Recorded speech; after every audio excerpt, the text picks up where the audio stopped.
take invited testimony today and take public testimony all day on Thursday.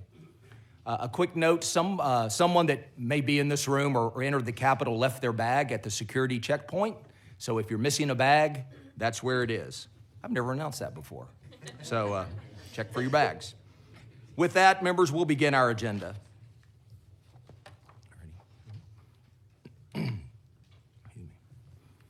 Chair lays out House Bill 2 relating to public education and public school finance. Members, I first want to thank you for allowing me the opportunity to lay out House Bill 2.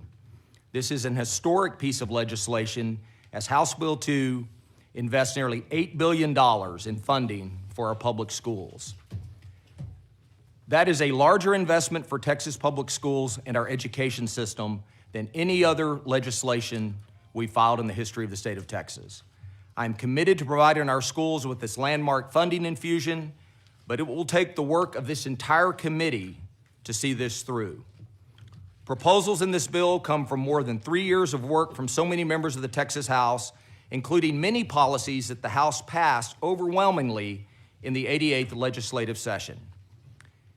It is my intent to hold this hearing with invited witnesses today and then a public hearing on Thursday to give an opportunity for as many individuals who would like to come and engage in the discussion on this legislation.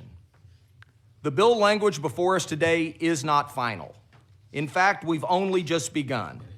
House Bill 2 lays out several areas I believe Texas should invest in to support our schools, our teachers, and most importantly, our students. It's important to put more dollars in Texas classrooms. It is my intent that this committee hear testimony this week and work together on a committee substitute for House Bill 2 that we will vote out on March 18th. I fully recognize this does not leave us a lot of time. However, this is session in the Texas House, and this is a Texas House priority. I'm confident this committee will be able to work together to put together a bill that the entire House can champion. As with any large school finance bill, there are certainly things that need to be edited and adjusted. I've already identified a few things that need to change from the filed language. But again, this is only the beginning. My goal is to walk through House Bill 2 article by article and highlight the major components within the bill. I'm happy to take any questions at the end of my layout. Article 1, changes related to school finance. House Bill 2 adds $220 to the basic allotment and increases the percentage of that that must go to salary increases for teachers, nurses, counselors, and librarians. It expands the teacher incentive allotment to strengthen our educator workforce, ensuring more of our most effective teachers are rewarded and retained in the classroom, and provides funding for technical assistance to ensure our small and rural districts can implement this program. Members, with these two things along, teachers will see a significant pay increase next year. House Bill 2 expands the additional days school year program to provide extended learning time for students who need more academic support. Schools implementing ADSE have seen rapid, accelerated student learning, with math seeing particular gains. The bill updates resource campus definitions to make the designation more accessible for chronically challenged campuses without sacrificing the proven model's fidelity. I know Vice Chair Bernal championed resource campus policies in House Bill 3 in 2019, and I'm honored to work together to ensure more schools have access to this effective program. This bill will provide full-day funding for students in pre-K partnerships, strengthening our high-quality early childhood options. House Bill 2 increases state compensatory education allotment to further support high-impact tutoring and services for at-risk students. Texas is praised across the country for our commitment to high-dosage tutoring, and the Texas House is making sure that tutoring requirements have funding attached to it. The bill also provides a substantial increase to the small and mid-size allotment. It's never been more important that we understand that our rural schools are competing for teachers on a daily basis, and they absolutely must have the resources so they can attract the best and the brightest to rural Texas. House Bill 2 also provides much-needed increase to the charter facilities allotment for schools who receive an acceptable rating. The bill includes a high school advising allotment to ensure students receive adequate guidance both in high school and beyond to be successful in college, their career, and the military. And there is also a fine arts allotment to fund arts education that results in students who are engaged in their schools and communities, and fine arts participation is well known to improve performance in all academic subject areas. Members, as I mentioned, one area of this bill I know needs some work is a hold harmless fix from Senate Bill 2 from the 88th session. This language is included in the bill to allow us to have a discussion on the topic of hold harmlesses. The language is drafted to streamline the 3 existing hold harmlesses and run them all at the same time. I fully recognize we need to make some adjustments on this, but I hope to hear from members from this committee on your thoughts of this and others and other broad topics. Article 2, teacher preparation. Our interim committee hearings highlighted a distinct disconnect between the availability of certified, well-prepared teacher candidates and the need to fill vacancies in the classroom. We heard just last week over half of our first-time teachers last year were uncertified and unprepared, causing our students to experience months of learning loss and resulting in teachers leaving the profession at much higher rates. Teachers are suffering and our students are suffering, and reform and investment in educator prep can help solve this problem. Last session, the House overwhelmingly passed Representative Dutton's House Bill 11, which included many of the recommendations from the Teacher Vacancy Task Force and would have established teacher residency partnership preparation programs. Building off of House Bill 11 from last session, this bill would establish the Preparing and Retaining Educators Through Pre-Service Partnership Program, or the PREP allotment. The PREP allotment provides funding to districts, PREP programs, and teacher candidates. Members, for the first time ever, Texas will be investing in teacher preparation and certification. Currently, teachers must pay out of their pocket, pay their own way to get certified. And it's beyond time that we make investments in these professionals. Included within the PREP allotment is an incentive for teacher residencies, paralleling what Representative Dutton advanced last session. HB2 proposes a shift in the way Texas prepares our teachers, highly focused on professionalizing educator preparation in a manner similar to the way we professionalize medicine or law. Like most professions, teachers learn best when they have the opportunity to practice teaching in a hands-on setting. This bill includes high-quality hands-on routes to the teaching profession, such as semester-long teaching experience for our university-based prep programs and alternative certification hands-on pathway for individuals who already have a degree. These pathways will support the growth and expansion of teacher apprenticeship programs and ensure teachers enter the classroom well prepared. We know there's no one-size-fits-all for every district and every person who wants to be a teacher. But we know that when a new teacher has experience learning the skill of teaching, supported by a strong mentor, they're more likely to stay in the classroom and their students are more likely to learn. HB2 will expand the mentor program allotment established in House Bill 3 in 2019. It will also expand the wildly popular Grow Your Own program and establish it as an allotment. The bill provides funding to districts to rehire retired teachers without penalties, and it would reimburse costs of certification exams for special education and bilingual education teachers. With this infusion of state resources into educator preparation, the bill also puts in requirements that districts not be able to employ non-certified teachers for extended periods of time without getting them on a path to certification. Just as the state invested in modernizing our compensation system through the investing in the teacher incentive allotment, we need a similar effort to spur and scale innovation in our educator preparation programs. Article 3, special education. Members, you may recall several bills last session that had bipartisan support that would have provided significant funding and reforms to special education based on the 2022 Special Education Funding Commission's report. Ultimately, these bills did not make it to the governor's desk, and as a result, funding was left on the table for some of our students most in need. House Bill 2 includes nearly all of the SPED Funding Commission's recommendations, and I'll highlight some of those included in this bill.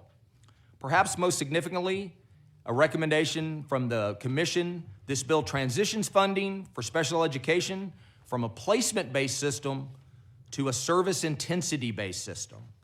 A service intensity-based system involves a tiered system for the initial service intensity decisions based on students' needs, as well as funding for specific add-on services that are required for a student.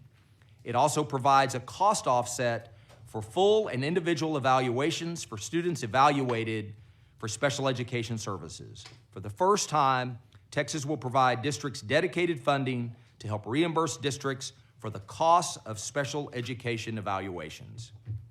House Bill 2 increases the special education transportation mileage reimbursement rate. To increase local capacity, provide a full continuum of special education services, education service centers and districts and charter schools could partner and receive funding to establish day placement programs to serve our most challenging students. This bill would also require TEA to establish a list of approved facilities that districts could use for day placement or residential program. HB2 doubles the college, career, and military readiness outcomes bonus for students receiving special education services.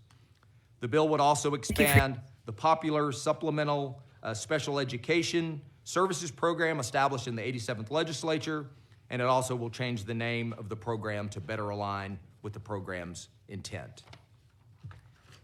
HHSC will develop information for school districts to distribute information about our state-supported living centers and be required to share that with parents. House Bill 2 would also increase the number of qualified SPED staff in our public schools through grant funding. The bill would reestablish the autism and dyslexia grant programs and provide adequate funding for those programs. Not included in the recommendations from the commission, but will be incredibly impactful, is that for young children with disabilities, this bill would provide for free pre-K for 3- and 4-year-old if a student's ARD committee feels it's in the best interest of the student. Finally, to align with the focus on special education, school boards will have to discuss the performance of students with disabilities at least annually to ensure these students are not being forgotten or lost in the system. TEA will provide technical assistance around training educators on best practices related to educating students with significant challenges and setting up classroom environments that are most conducive to learning. To correspond with this monumental shift in special education funding reform, HB2 clarifies other parts of code and various state expectations to ensure all Texas students have access to a quality education. Members, I know that's a lot to take in. This bill, along with several other House priority bills, such as House Bill 4, House Bill 120, House Bill 123, and the budget with school safety funding, provides historic funding infusion into our Texas public schools. HB2 represents a strategic, student-centered investment in public education. It provides teacher support and a substantial investment in special education, all while ensuring district flexibility. I look forward to working with each of you to ensure the bill moves forward and delivers the necessary resources to our students and our schools. In addition to the invited witnesses, we do have agency resource witnesses available today if needed. Members, are there any questions for me? If there are no further questions, we will proceed to testimony. Oh, boom, caught you at the wire. No, I'm kidding. All right, Representative Hinojosa. Thank you, Chairman Buckley. I was going to try to let somebody else go first this time, but didn't want to miss the opportunity. You're always first on our list. Okay, thank you. And in our hearts. I appreciate that. So, one of the most memorable testimonies that I remember hearing last session, or one of the special sessions, was a superintendent who came in here with the statute for education in Texas. And he let it fall on the podium and he said, basically, this is the problem. These are all the things you require of us to do, and we struggle to keep up. and there's just a lot of bureaucracy here. And I think this was in the context of the voucher bill, because it was,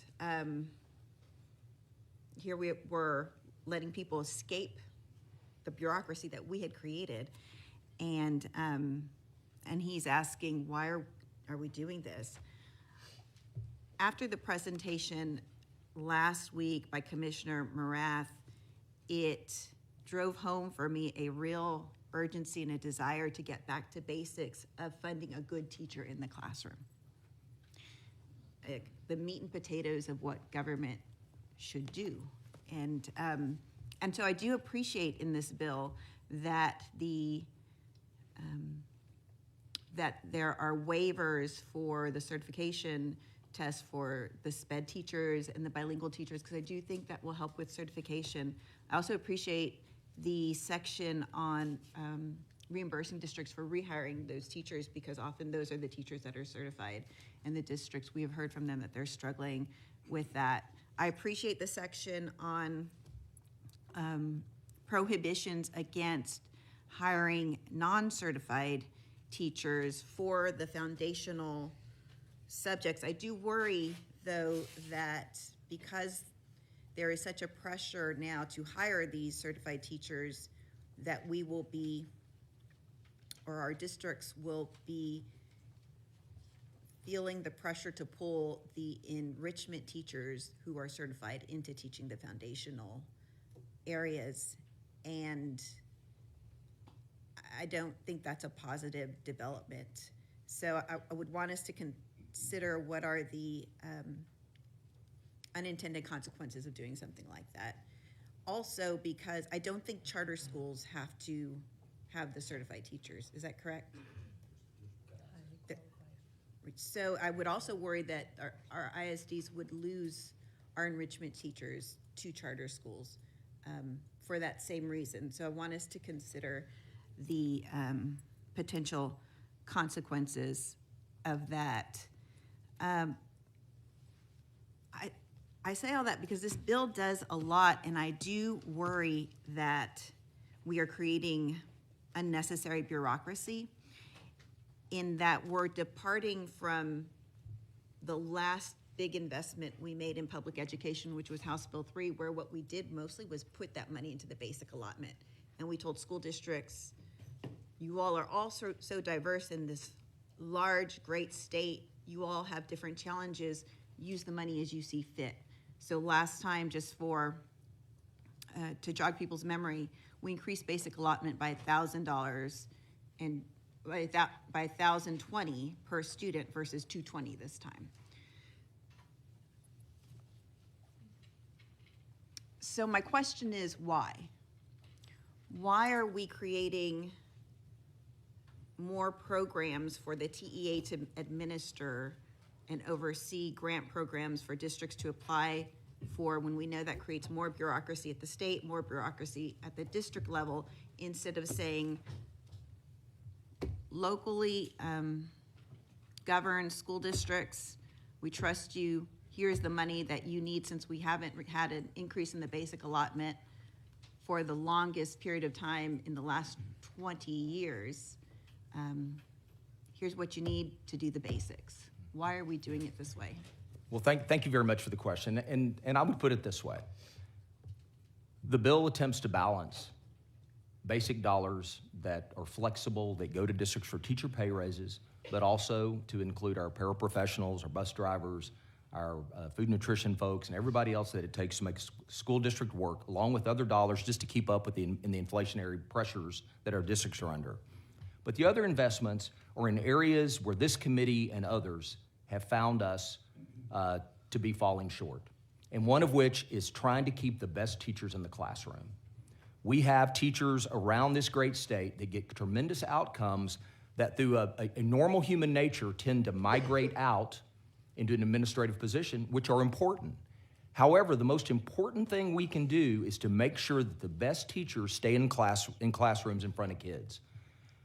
And so that's why we make such an effort to invest in teacher incentive allotment, but also to expand teacher incentive allotment to make sure that more folks on the campus are recognized for their contributions to what it takes to to really have great student outcomes. Second, we have to professionalize the way our teachers are prepared. And the way to do that is to invest in it. You know, we spend billions of dollars as a state investing in our doctors and lawyers so that their preparation process is something that is meaningful. And now, because of shortages, we're hiring more uncertified teachers than ever, and some have done a great job. But in total, what we've seen is that the outcomes are not what we want them to be. And so the prep allotment is really an effort to create a partnership between ed prep programs through high-quality alternative certification programs and traditional pathways so that we fund both those that are preparing the educators, the districts that are partnered with that ed prep program, and we fund and help take care of the aspiring teacher. And so that's really what we're trying to do, is to provide the basic funding, but also understand what type of investments do we need to make sure that we are getting the outcomes that we must improve in Texas classrooms. Mr. Chairman? Yeah, yes, Representative Bryant. I don't think anybody argues with the figure of $1,380 needed to make up for inflation since 2019 in the basic allotment. Yet the bill only increases the basic allotment by $220, seemingly a pretty paltry amount in view of the importance of public education. Who provided the chairman with the figure $220 to include in the bill? That has been a collaborative effort as we work through the type of targeted investments we want to make in terms of teacher pay and getting the resources to our campuses.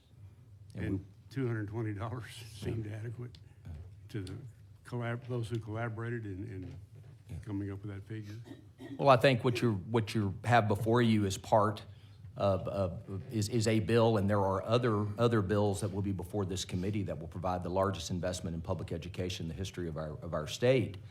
But the reality is that we can get to where we need on teacher pay, and we can get to where we need to be in terms of flexible dollars for our school districts, but also make those investments in things that will improve outcomes.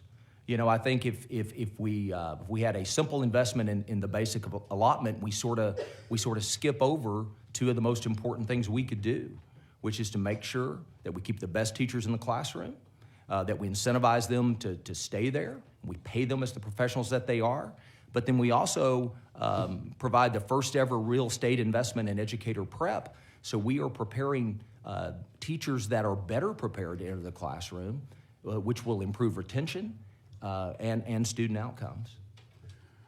Well, I would just say going into this hearing, we're 44th in the nation in the effort that our state makes to support public education. Some dispute that and say 41st.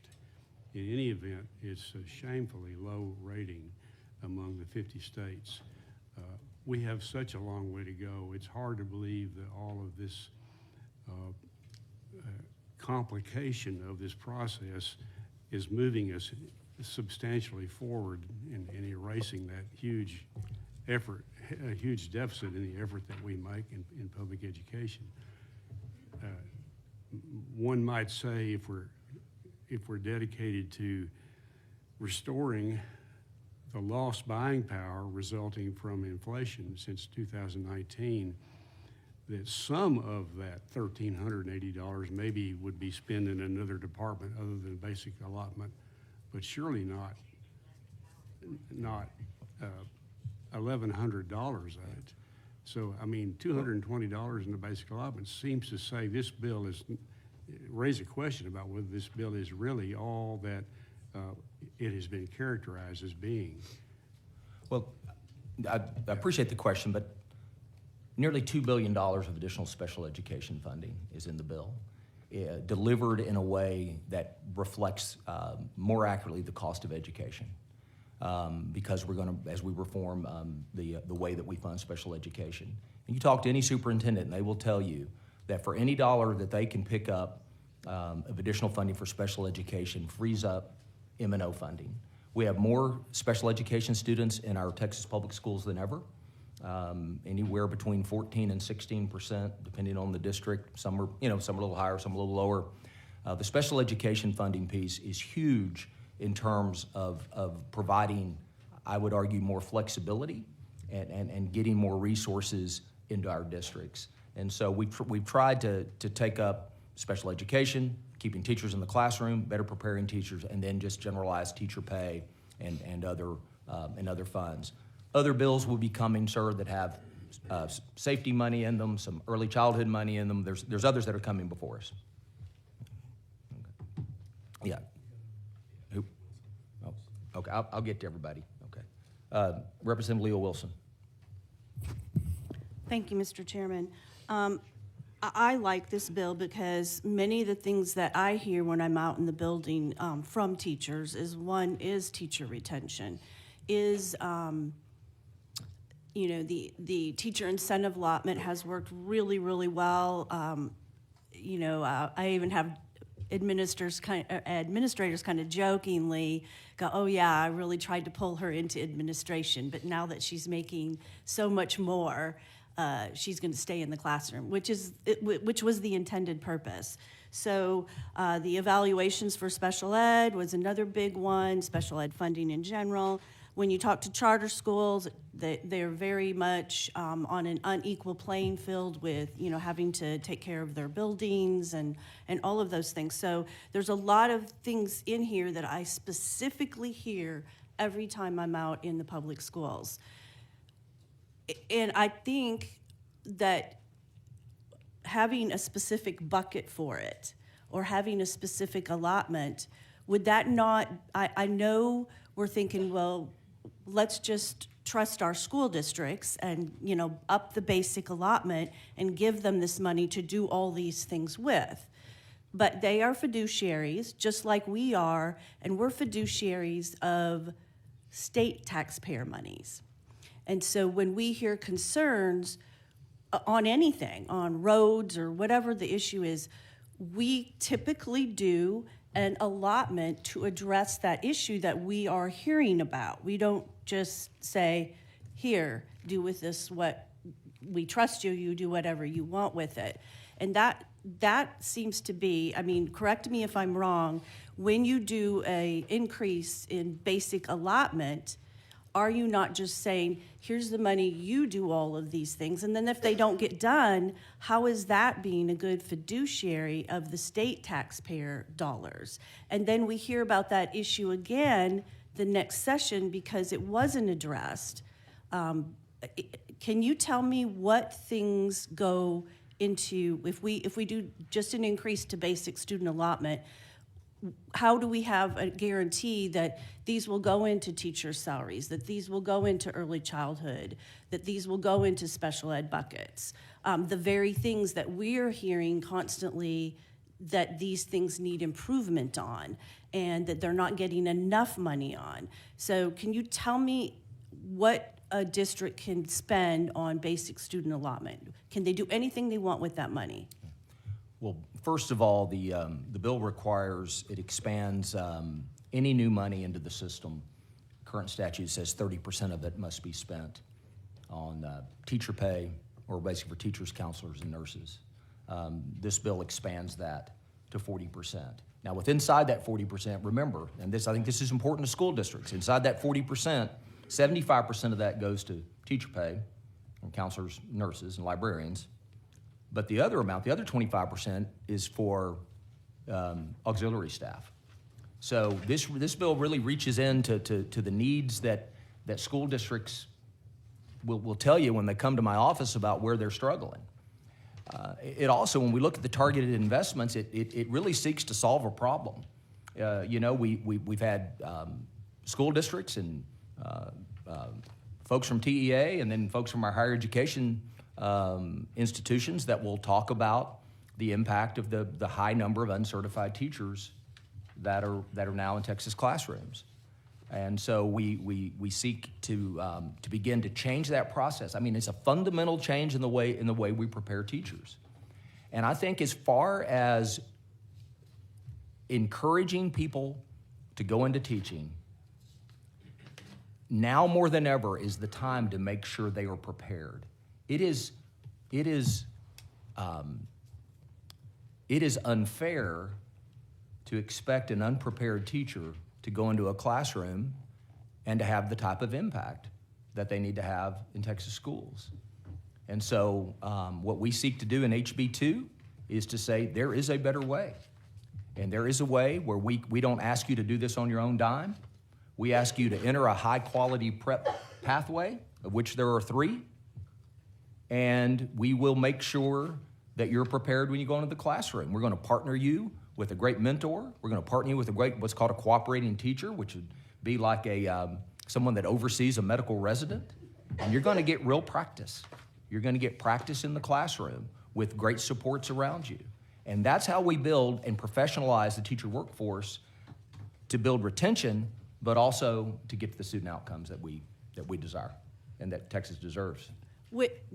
And this is not from any of my superintendents, but there have been members that have told me that their superintendents have asked, like, they're disappointed that we are actually giving the teachers an increase in salary or an increase in, the teacher incentive allotment or whatever. They're like, we'll just increase the basic student allotment and let us do that. That's really frustrating to me as a teacher of 38 years in the public schools. I would rather have the guarantee of the allotment and know for sure that that is coming straight to me or into the classroom than, and maybe Gina has a point that it has to go along with the trust issue, but I also think that we have a duty and a responsibility to the state taxpayers. And these are targeted allotments of things that school districts have brought to us that are their concerns.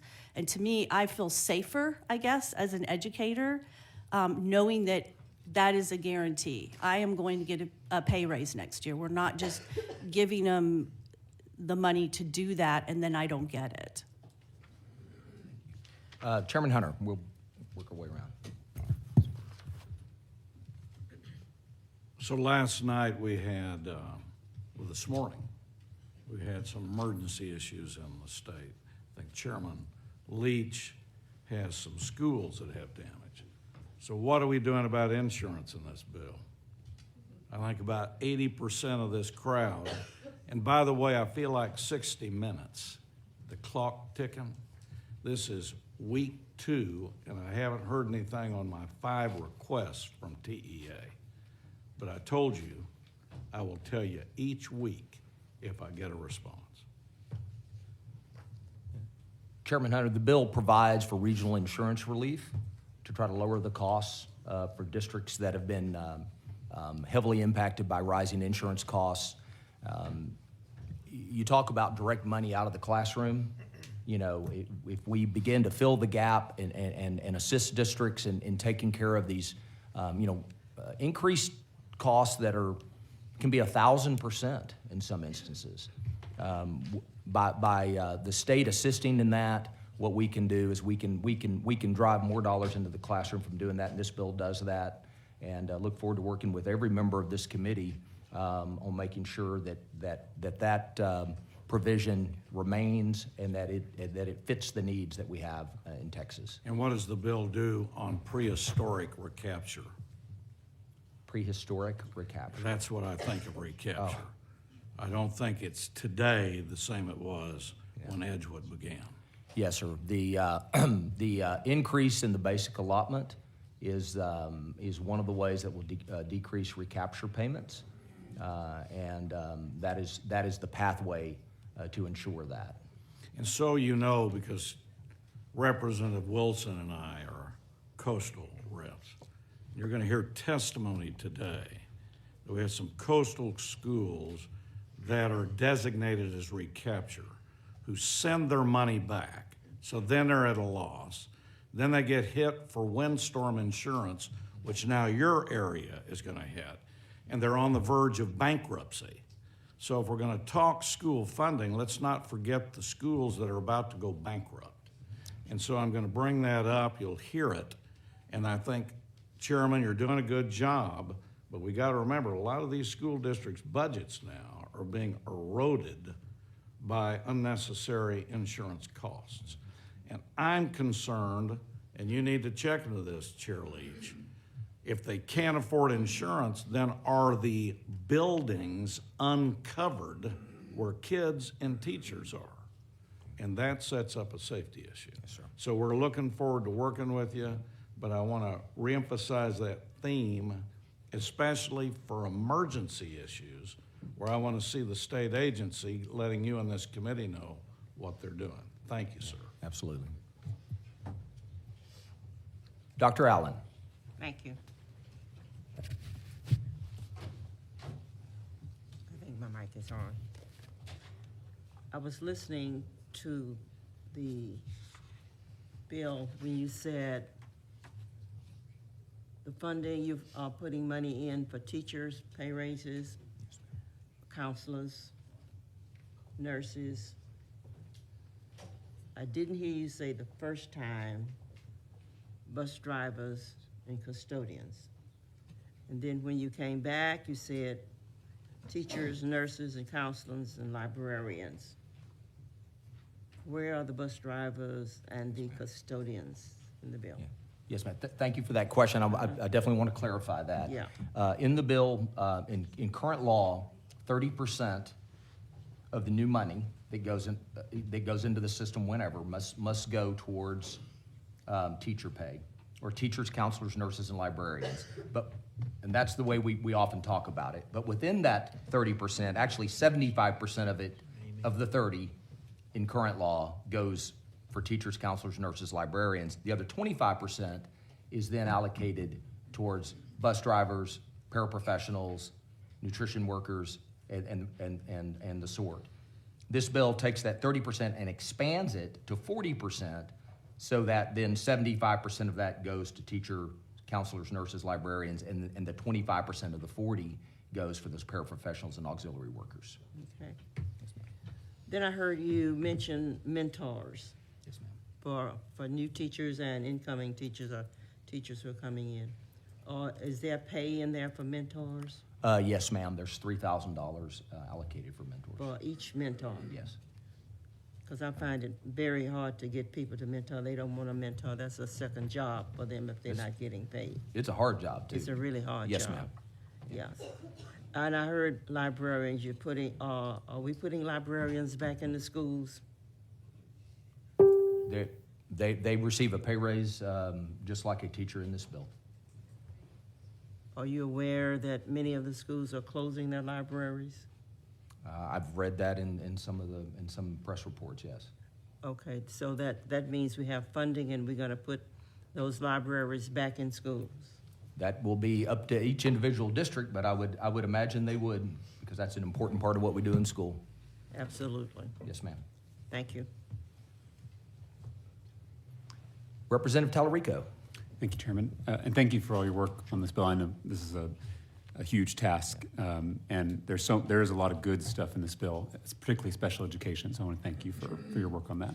I just wanted to come back to this question about the basic allotment versus some of the special projects. You know, part of, I think, the genius of House Bill 3 in 2019 was that it both infused our system with a lot of new resources through the basic allotment and incentivized some of these best practices, early literacy, pre-K. It did both. My concern with the current draft of this bill, I know this is a beginning point and we're gonna work on this bill throughout the session, but at this stage, my worry is that this school finance bill is really only incentivizing the best practices or the special projects rather than that infusion of resources through the basic allotment. And I do worry that the 220 increase pales in comparison to what we need to keep our schools open and to catch them up with inflation since 2019. I wanted to ask you about teacher pay versus the basic allotment, because you've said that right now in current law, it's 30% of a basic allotment increase goes to, I'll say educator pay, because it's not just teachers, but, and that you're increasing it to 40%, which is great. So that would touch all teachers across the state. To my colleague's point, Representative Leo Wilson, I think it is important that we guarantee a teacher pay raise. It seems, though, from my understanding, you correct me if I'm wrong, that the best way to do that is through the basic allotment, because we have this requirement that 40% of the BA increase, at least. Of course, districts will probably do more than that, but at the very least, 40% has to go to educator pay raise. But we're not putting money there. We're only putting most of our money into TIA, which again, I think is a good program, but it only serves 6% of teachers in the state of Texas right now. And so I'm trying to figure out the difference between funding the BA, which would raise teacher pay for all educators, versus funding TIA, which will raise pay for 6% of educators. Help me understand the tension between those things, and why are you putting most of the resources in TIA and not through the BA? Well, the BA spends about $3.2 billion, and the TIA money is about $760 million. So, most is probably not characterized. I would argue that that's different, but I get your question, and I think it's because of this, is that there are in the queue for teacher incentive allotment. There are hundreds of districts that understand the benefit of what our teacher incentive allotment system has done for so many educators in Texas. It is, I didn't know a district that did it, and now I have 4 in my house district, of which there are tremendous celebrations from teachers that achieve this level. This even expands it to another tier, so that those that are really achieving at the highest level will receive an increase, and then we bring in other educators into the system. So that's what we do through TIA, and then there's another provision that basically spreads it around to everybody on the campus, basically through an enhanced version that allows principals and assistant principals and everyone involved in the good work that gets done on campuses can be rewarded. And so I think what we tried to do is to balance the fact that, the last 4 years of the inflationary pressures have been intense on everybody, schools, families, everybody. And so we tried to balance that by providing the resources for the across-the-board pay raise that sort of sets a floor because of what's required. Districts can do more. We also realized that the injection of additional dollars for special education sort of leveraged those M&O dollars, and then also looked at the success in terms of compensation, but more importantly in student outcomes that we get from targeted investments in things like teacher incentive allotment. So that's what we've tried to do here. I think probably one of the most important points you made, and I said it in the layout, was that a bill like this historically is something that had been worked on for maybe a year for lots of different reasons. This is one that we worked on. It's been a while, but it certainly hadn't been a year. So I look forward to having the conversations with every member of the committee about what they like about the bill and what they don't. And individually, it comes down to who you represent, and making sure we're making those investments and we're helping teachers. And my focus is, how can we improve the classroom environment through better paid teachers, keeping the best teachers in the classroom, and then also making sure that districts have a way to sort of begin to balance their budgets and move forward. Yeah, and to be clear, Chairman, I support the teacher incentive allotment, and I think it's really encouraging. My concern is that it only reaches a small number of teachers in the state. And I mean, is it fair to say that the BA is the way to get a teacher pay raise, an educator pay raise to the most educators? Oh, absolutely, yeah, the BA, because that's across the board. That applies to everybody, and even the paraprofessionals. Okay, and then last question. I know we have others. People need to get to their questions, but about inflation. Mm-hmm. So the numbers that I've seen is that to catch us up to 2019 buying power, we would need to increase the BA by $1,300, $1,340, I guess, to be precise. This bill only increases it by $220, so it's about a $1,120 gap. But I'm curious how that's just my understanding of the BA. How do you understand this bill's interaction with inflation? Does it catch us up to 2019 funding levels? I think this is a large top line number, but we're also, so you can say it's the biggest school finance package in Texas history. It also seems like our schools are in the biggest hole in Texas history. Yeah. And so I'm trying to figure out, does this catch us up to 2019 buying power or not? And if not, how do we do that through this bill? I think the way you have to look at school funding personally is through the runs of individual districts. Because when you think about 1,209 different, whatever the number is, 1,200 districts, you're going to find very varied student populations. You're going to find districts with, 90% of the kids that have unique challenges. And I think our funding formula and the runs, what we all call it, we're all looking for the runs, will truly reflect the investment that we make in those school districts. And that's where the work begins, is to making sure that the runs reflect that. Now, through those runs, it takes into account, how many special education students, how many at-risk students are there. It leverages also the fact the bill also increases our weights on comp ed so that our at-risk students have more funding than ever. And so I think than doing the math simply on the basic allotment, which your math is correct. I'm not arguing the math, but I think when you look at the runs, that really reflects more of the dollars that end up in the hands of districts that really matches the needs of educating those kids. And that's what we need to look at. So is the goal to catch our districts up to 2019 funding levels? I understand your argument that maybe it's not through the basic allotment. That's fair. But is that our goal as a committee to catch us up, or do we think that goal is not achievable given the fiscal restraints? I think we need to go through the process, and we need to look and see what that is, because that's going to vary from district to district. And there are, you look through the process. I mean, and I would say some great local decisions made. We have districts that throughout this process have continued to give teacher pay raises. In my district, most districts were able to give a teacher pay raise throughout, this time of an unprecedented inflation. Now they've made other choices, and so I think it's about can we make sure that our districts have the resources they need, to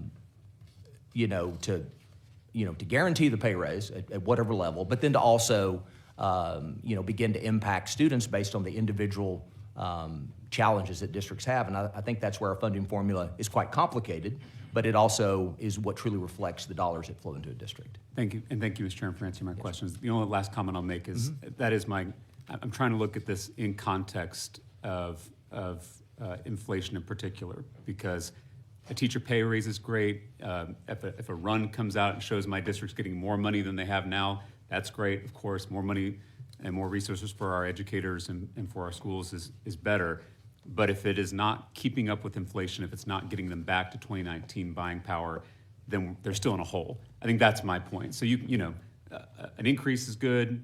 A graph that shows the number going up is good. But if we're not evaluating in the context of inflation, our schools may still be behind where they were in 2019 with the original House Bill 3. So that's my general concern going forward. Thank you, Mr. Chairman. Chairman Dutton. Thank you, Mr. Chairman. I got two questions. Well, thank you for including much of what we had in House Bill 11 during the last session in this bill, because I think it was important. Two questions, though. The residency program, can you tell me how that works? Yes, sir. Okay. When you look at our the way we do the prep allotment, we have 3 pathways that basically are funded by the state of Texas for the first time in educator preparation. And so the residency program is designed along the model of graduate medical education.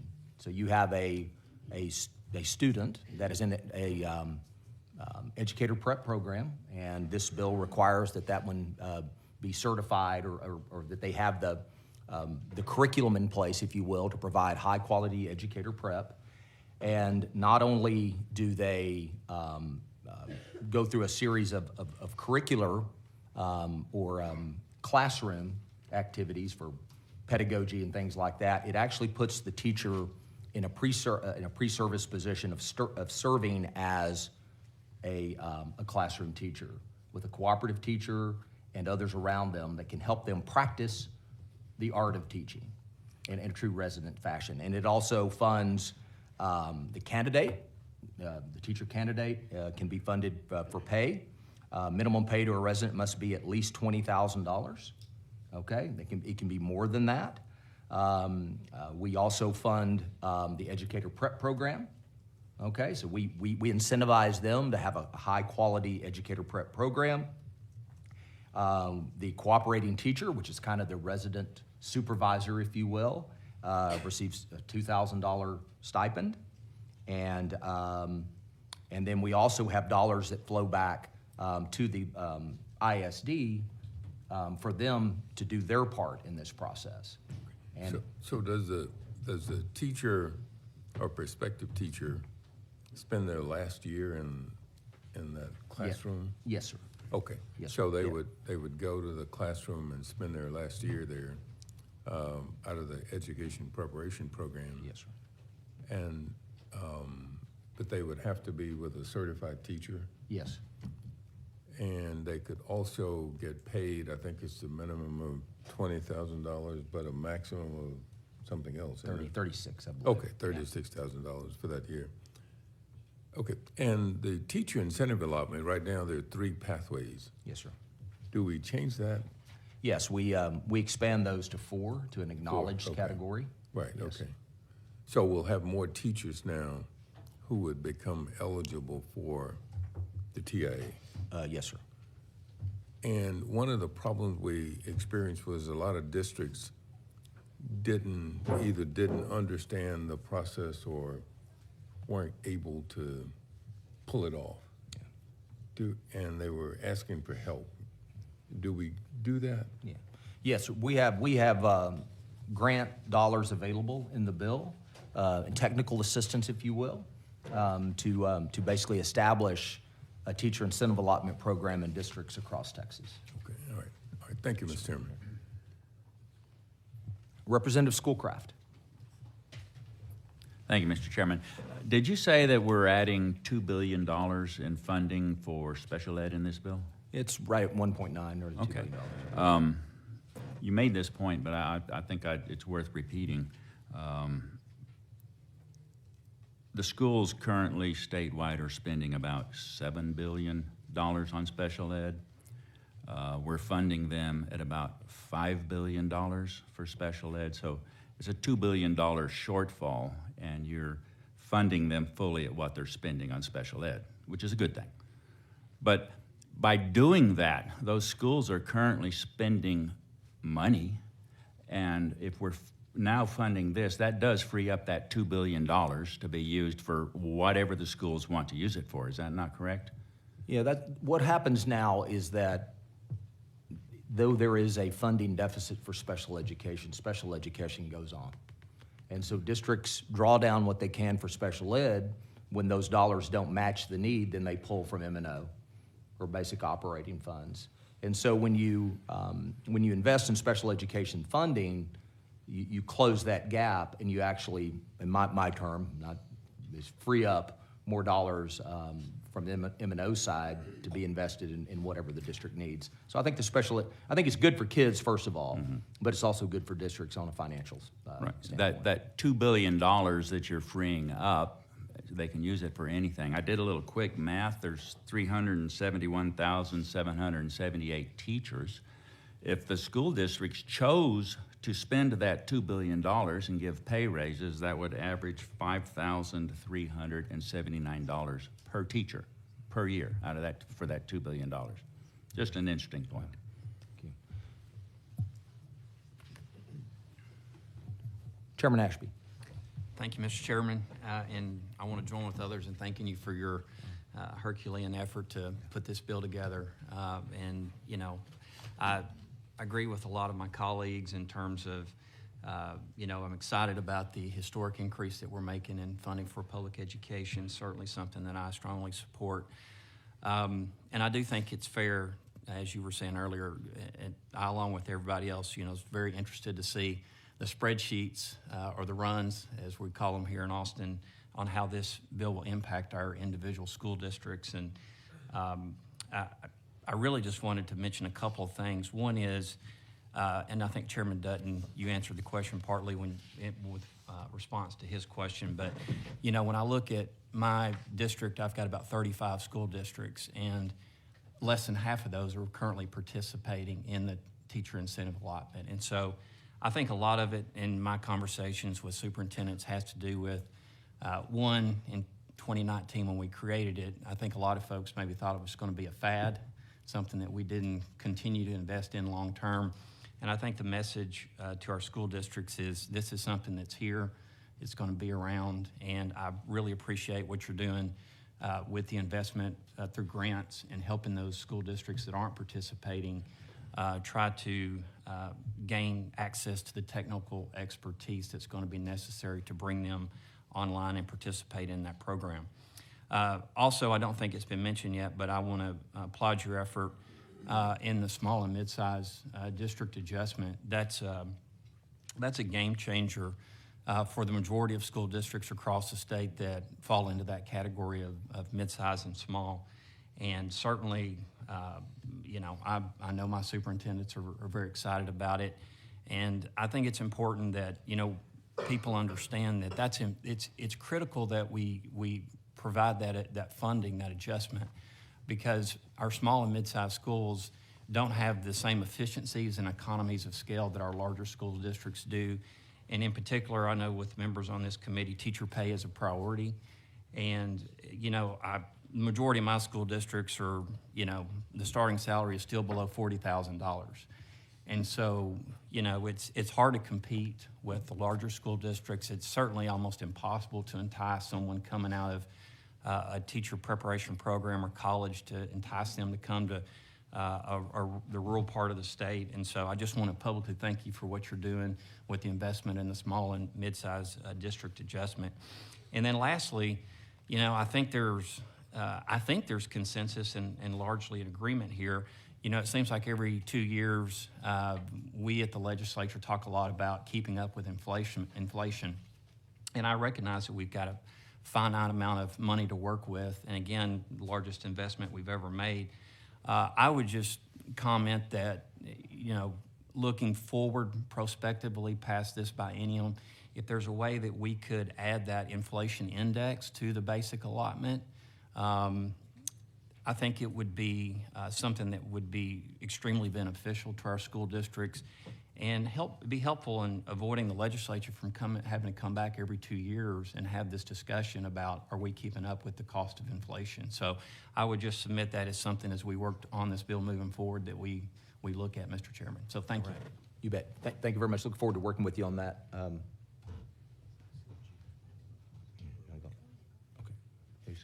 Vice Chair Bernal. Just very quickly, I really appreciate the last point that Chairman Ashby made. Look, we've got a long day ahead of us. We have 10 panels. We're going to have things to say to and about each one of those panels on the first day of school finance. And as the chairman said, these bills are hard. They take a long time. And I think that one of the things I really appreciate is the fact that the chairman has said, this is a starting point. This is something that is a work in progress. And by the end of it, his goal, my goal, is that everyone's fingerprints are on it. And that includes all of us up here and the people that we're here to listen to. So I think that it's a good moment for us to not treat it like it's a finished product. These bills are incredibly hard. You're never, as one person, you're never going to get it all right in the way that it satisfies everybody. But as we listen, we should hear themes from educators and groups. And I encourage all of us to talk to our educators, talk to the people that we represent. So we come back, we'll see themes there too. And we'll have the opportunity to make adjustments, to make recommendations, to discover that maybe something feels urgent and isn't, or there might be something that we never saw coming that we need to make sure it has. But what I appreciate and I want to remind the committee of is that we are at the beginning of a process, right? We're not debating something final. This is a tremendous first step with literally dozens and dozens of pieces. It is not an easy thing to do at all. I can't comprehend how you keep it all straight in your head. But I think what we should do at this point is start the process in earnest, because it's the beginning. And I think some of the big pieces are going to remain. And I'm not saying they're all going to go away, but right, there's going to be some adjusting, some listening. So we should get started. I think I can translate. I got you. Yeah. Representative Hinojosa. Thank you, Chairman Buckley. I want to also endorse what Representative Ashby said. If we could put in an inflationary index going forward into this bill, that would be truly historic. We've been asking for that for a long time. I also wanted to compliment the chairman on the changes to the special education section of this bill. A concern I have, though, is because we're going to start the change so quickly in this next school year, without weights for the different levels of service, districts will not know what they're getting until settle up. And so they're going to be operating, I believe, in the dark. And I fear when that happens that they're going to be very conservative on their spend and withhold. And so I would like, when we hear from people on that issue, just to weigh in about how that might affect you. Yeah, thank you. Thank you for bringing that. That's a real concern because of the lag to get to the full change in the model. And that's one of the things we have to work through and make sure we get that right. But I'm with you there. And so I don't know, and I would like to hear from people who are going to have to implement this. Is it better to give it a year before we implement, or is the change so good that we need to run with it, even not knowing the weights? I don't know the answer to that question. That's what we need to talk about. You bet. I want to stress again for this committee that the bill does grow TEA by 66 employees, new employees. And so this has been our increase in TEA employees over the last several years. It's almost a 50% increase since 2016, or 400 employees.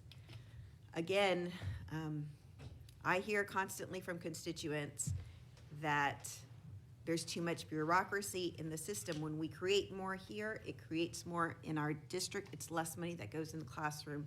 So I just want to, again, stress that. I want to talk about charter schools, which we haven't spoken about or asked about yet. And my reading of this bill is that there is no group of students that get a bigger increase in funding in this bill than charter students at what I read at $289 per student because of the facilities funding. And so I don't, so I want to ask why. Why is this the priority for you, Chairman? When you look at the, well, two things. In the bill, there's, the charter funding is built around small and mid-size adjustment. It's also built around sort of the average district tax rate thing, and we'll have resource witnesses that can talk to this in detail. We actually changed some things in the bill to, because if you run the simple calculation when you change the small and mid-size the way we did, it drove some of those numbers we felt like was not in a fair fashion. So we attempt to correct that to make it so it lifts everyone equally the best we can. So that's one of the things we need to work on. We'll have resource witnesses talk about that if you like. The facilities funding is one that, it takes the cap off. It is, there is a performance requirement, though, to access a facilities funding for a charter. So in other words, you have to be basically an A, B, or C campus to access it. And, but that's in the bill as well. But we can look at that and talk to the resource witnesses about the charter funding piece. One thing I would ask for us to consider, and Chairman, if you would also engage in this with me as we go through this process, I have a concern that we have no strategic plan for the growth in charter schools. And so while I'm all for choice in the free market because more choice means better options for consumers. When it's more choice in government, that's just more that the taxpayer has to fund. So I don't know what kind of criteria, I don't think there's any criteria except for performance that we are putting on the growth of charter schools. For instance, needs in certain locations. I have a stat here that says 18 of new charter schools approved since 2017 have not met their 17 of 18 new charter schools approved since 2017 have not met their enrollment projections. We don't have, most of the data shows that our charter school students aren't performing as well as district students when you look at all populations. I know there are some exceptions there. I want to acknowledge that. But I think we need to have a why when we're just going to grow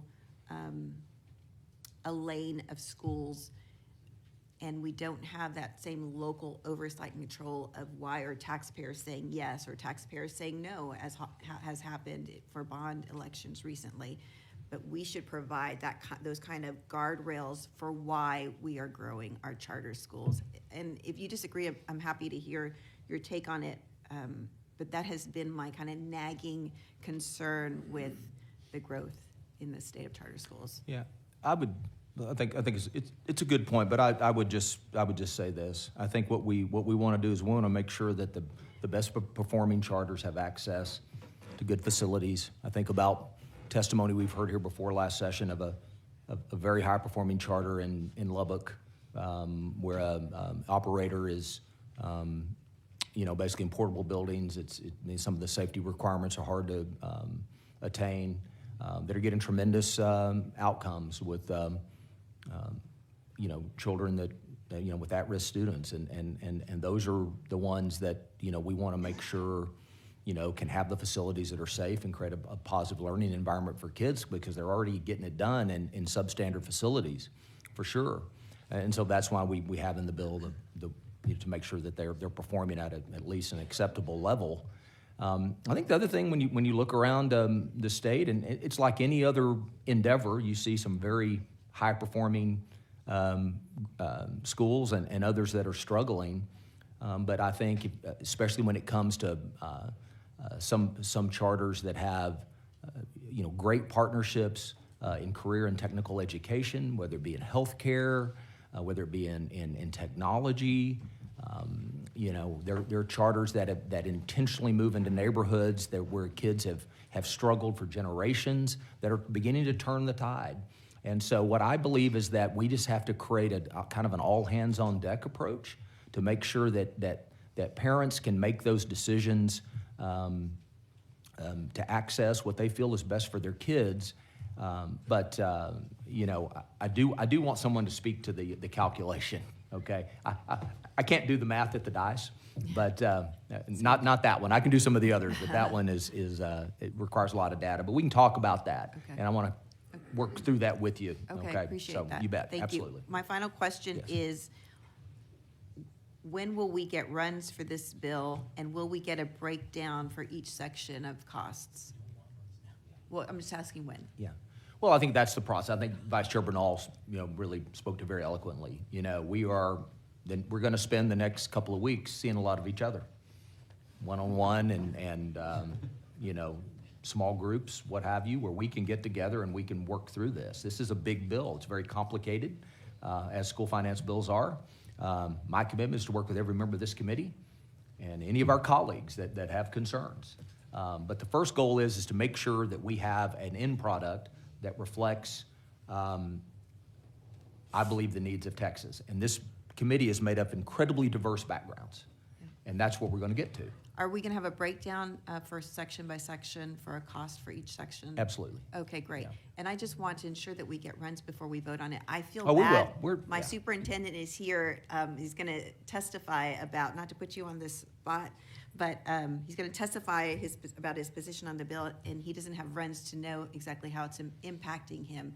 So I can assume that all these superintendents are testifying with a little bit of fear without knowing exactly how it's going to impact their district at a time when our school districts are in crisis. I'm hopeful that the superintendents understand just how just how much representation they have on this committee from across the state of all kinds of backgrounds, and all of us are going to take care of our schools, and that's why we're about to embark on a 2-week boot camp, I suspect. Mr. Chairman? Yes, sir. Representative Bryant. When this bill, or the initial discussion of what this bill was going to be was announced to the public, it was characterized as a $9 billion historic contribution to public education. This chairman today said it's $8 billion, but this morning we received the Legislative Budget Board's fiscal note. It says it's $7.5 billion. Is it your position that when we see the runs, that our concerns about the fact that the basic allotment doesn't keep up with inflation since 2019 will be allayed by the information that we get from the runs? Well, first of all, to your first point, what was presented initially was that this bill plus some other pieces of legislation will that's where the $9+ billion comes from. Are you talking about vouchers? No, I'm talking about, not at all. I'm talking about school safety. I'm talking about House Bill 123, which is early literacy. I'm talking about House Bill 120, which is career and technical education. All of those have significant spends associated with them. And those bills, that will all be investments in public education, and those bills will be heard before the subcommittee, 2 of them, tomorrow, and then the other bills before this committee in the near future. Is there any reason why we don't have the runs today as we consider this bill? Well, because I think the first reason is what Vice Chair Bernal alluded to, is that we need to, this is our starting point, and so we need to get together as committee members and talk about the things that we would like to see in the bill, and things that we agree on and things we disagree on, and work through that, and then at that point produce the runs so that members can see that before we have the opportunity to vote it out. Runs are just a matter of programming a computer, and surely it's already ready to have with the things that you need to program it. It just seems odd that we would proceed and invite all these witnesses and not know the impact on their school district. I know that the first several witnesses are from individual school districts. Mm-hmm. So it just seems odd that we would not have those runs. I served here a long time ago when it was real hard to produce those runs on this committee, and we always had the runs when we had a hearing on the bill. Yeah. We will certainly have the runs before we vote out the committee substitute. Representative Kerwin. Thank you, Chairman. Incredible work on this bill. And thank you for coming to my district for the town hall, which was awesome. My question is that 7 of my school districts are small to mid-size. I was excited to see that addressed in this bill. Could you explain that in depth, how that will affect our teachers and our classrooms? Yeah, your small and mid-sized schools, and that's basically 1,600 or less, or between 1,600 and 5,000 students. What you find is that, I think of it like this. In Bartlett ISD in my district, there's about 400 kids. And in Killeen ISD, there's about 44,000. Everybody needs buses. You buy one bus, it's a bigger impact in Bartlett than it is in Killeen on the total budget.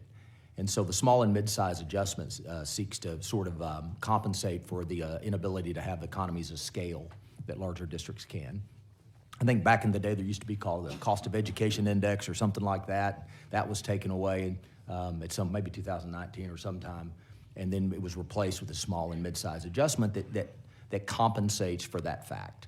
And so we know that our smaller school districts struggle to compete for talent, and that is because the salaries are often woefully low compared to other districts. And teachers are driving to other districts where they can receive, higher compensation. And it is time to make sure we bring those salaries up on par so that we can keep our best teachers in rural Texas as well, or in smaller districts. And that's what we seek to do with our small and mid-size adjustment. Thank you. Vice Chair Bernal. Right, so one, let's get started. Two, I think that, let me take some responsibility for the lack of runs, because it's something that I've argued against, because I've done this before. And what happens when you do runs super early is that when the bill's not done, and I'm not saying we're changing all of it. We're probably gonna change a fair amount of it. But what happens is that there are some groups of students, ISDs, et cetera, that do incredibly well, and others that don't. And sometimes you have to cut a little bit from that initial run to make things fair for everybody. But what happens is that that group then gets upset that they see a reduction in their amount, and it puts pressure on the rep to do its best for all of Texas. Let me give you an example. Let's say there's an empty bucket. I tell you, you're gonna end up with $10 in the bucket. Great. To make sure that there's at least $5 or $6 in someone else's bucket, that 10 has to become 8. And the rep who has the district that was going to get 10 and it becomes 8 gets pressure from that district to not let that reduction happen. Whereas, if they just got 7 out of the blue, they would have been fine, right? I think that doing runs before we do a lot of the heavy lifting, like we did in HB3, we didn't start off with runs. We started off with hearing from people, listening to what they needed, trying to be responsive to what's happening in the state, putting together a bill that has the components that do that, and then doing the runs to make sure that every classroom, teacher, and student is getting what they need. So if you want to be mad about someone because there's not runs, you guys can be angry at me, and I'll happily own that. But I don't want you to think that it's nefarious. It's because I don't want the runs to get in the way of the work that is still left to be done. Now, can we start? Will the gentleman Please. yield? Will the gentleman yield? There's nothing to yield. It's your turn. Did you Representative advise Bryant. the chairman that you did not want to have runs produced? I've told everyone that will listen, including our Democrat colleagues, the people out here, all the folks that we have with big computers. I don't have any authority, but like, let's just be clear. I can't tell anyone what to do. Brown, Democrat, Texas legislature, not a heavy hammer to wield. I just asked you a simple question. Right, but what I'm saying is I have said, I'd prefer if you didn't. Some have done it already. They're out there somewhere, I think. I don't know. I've just said my preference is. And so, again, if someone wants to be mad about it, I'm one of the people who have said not to do it. And I'm explaining to you why. Because having done this before, early runs can kill what would otherwise be a good, healthy process. If people want to go and find and seek out runs for what it is, go for it. I can't control it. I'm just saying that one of the messengers as to why there's not runs is me for that reason. Well, I would address you, Mr. Vice Chairman, the same concerns I addressed the chairman. We don't make progress here by keeping people in the dark, no matter what problems it may cause us. And I think we're much better off to know, if it took months and months to write this bill, to know what the impact of the bill is. It isn't like they just patched it together and brought it here. The chairman's already told us they carefully wrote it. We received it, it was filed on February the 20th. Now that's, I think, about 13 days ago. And there's been enough time for us to get a legislative budget board fiscal note, which arrived this morning. So as a legislator and policymaker, I would like to see what the impact of the bill is before I'm asked to consider it. And that's the point that I'm making. Yes, I understand. And the point I want to make to you is I'm not a gatekeeper, right? I can't control what people do. I've asked, but I can't make them. But the other point is I would like us to take this opportunity to listen. Let them come and tell us what they need. And I'd like for the bill that we produce to reflect that as much as possible. But to the extent there are runs out there, you can access them if you can find them. No one is beholden to me. I've just sort of made that point to people. That's all. Thank you, Mr. Vice Chairman.